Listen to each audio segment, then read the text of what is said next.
This is Radio Now 95.3 FM. Come for the news, stay for informed conversations. We are intentional. Intentional about the stories we tell and the language we use in telling them. Intentional about the people we speak to and why we speak to them. Because here at Radio Now 95.3 FM, we aren't just telling any story. We are telling your story. And your story is all that matters. Grab a seat, pour a cup of coffee, and join the conversation on Now Breakfast. The federal government has announced a new national curriculum for basic, senior, secondary, and technical education. The new curriculum streamlines course content to enhance learning outcomes and better equip Nigerian students with the skills needed to thrive in today's global economy. Joining the conversation is Namse Udosan, who is an education development expert. Mr. Udosan, good morning. Thank you for joining us on the conversation. Yeah, good morning. Thanks for having me. So, pleasure. Right, sir. Now, with this new curriculum focusing on simplifying course content and improving the skills of Nigerian students for the global markets, do you think this approach will truly improve learning outcomes in Nigeria? Curriculum has never, yes, we've had issues with curriculum, but it goes beyond the curriculum because the curriculum is a living document. It's not just something.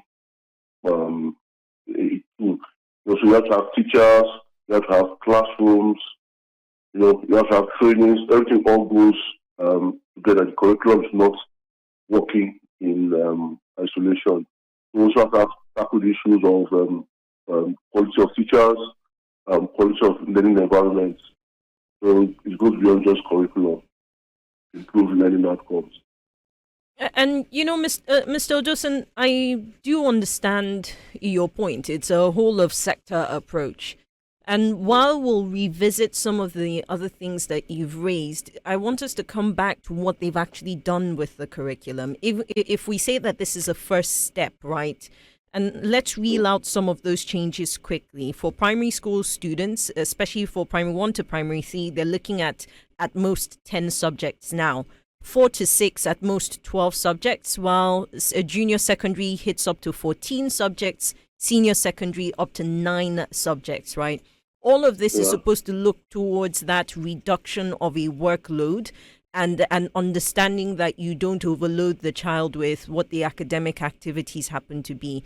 From your experience, because we know, you've been a classroom teacher to nursery school students at that and primary school students, would you say that this is an approach that would work?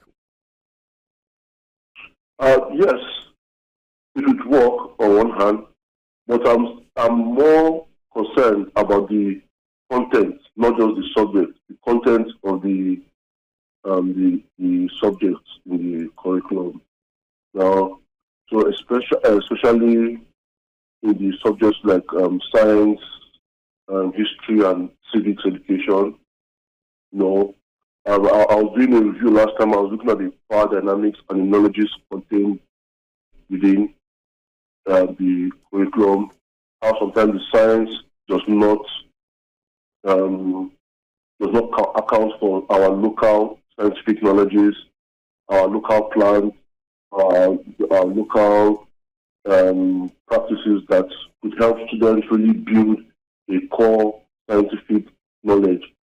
But for the reduction of the workload is good, but the content has to be relevant.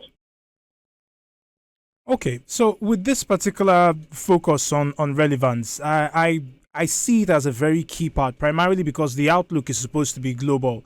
I wonder if there are specific changes, particularly as it has to do with science, that you think would put Nigeria at the forefront of the conversation around meeting global skills. And I ask this because lately conversations around Africa being left behind because of a failure to utilize AI have come up.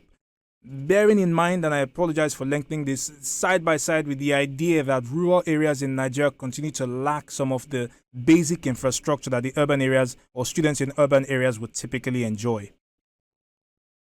Yes. So we're talking about AI and the rest, but on the other, we also have to look at the power dynamics behind technology. We have to look at development as a non-linear process. So even in rural areas, they have their own form of knowledges that are sometimes discarded because they want everybody to move to one particular direction. I will see this with what the Chinese have done, what the Indians have done, how they've been able to look at their local technologies and insert into the education and make it more functional for their people. So it cannot be like, look at the biology specimens, for example. We're looking at daffodils, we're looking at ferns.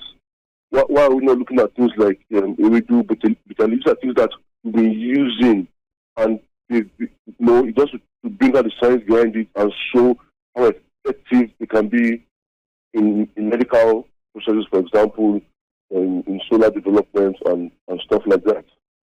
And perhaps this then raises the question of our research institutions, but also the research that comes from tertiary institutions. A very nice bit of trivia for this conversation and the context you've raised is how just very recently we've had a Nigerian who sent egusi seeds out into space to see how they interact with essentially spatial elements, right? And he did that from Nigeria. And I'm coming back to the extent to which our tertiary institutions and research institutions have a responsibility here, keeping in mind that this curriculum was put together with the help of the Nigerian Educational Research and Development Council. Yes. This whole Nigerian Research and Development Council are doing a good job, but like I said, you cannot do research at the top. It's the same thing with our politics. It's at the top. We're not coming to the grassroots, like Spiva could say. Let the subaltern speak. What do the people in these rural communities want? You cannot sit down. I think it's a colonial attitude to sit down from the top and have a master's opinion, a master's attitude, while those people are below, the subalterns. Their voices don't matter. So I think their voices also should matter. The local government education authority that are closer to the people. And I think they should be part of the curriculum review process. They should be part of the development process, not only those at the federal ministry. Mr. Odosun, thank you very much for your time and expertise on this conversation. Namse Odosun is an educational development expert who joined us to speak on the federal government's announcement of a change to the national curriculum that affects basic education. You're still listening to Radio Now 95.3 FM Lagos, your Beyond the News station. We urge you to stay tuned here on Radio Now 95.3 FM Lagos. The conversations will turn to the world of business, specifically Brands Now, in just a moment. Every second and every minute, something new happens. The news breaks. 3 people at a spot, and the angry mob decided to bomb. Everyone wants to. This is Radio Now 95.3 FM. Come for the news, stay for informed conversations.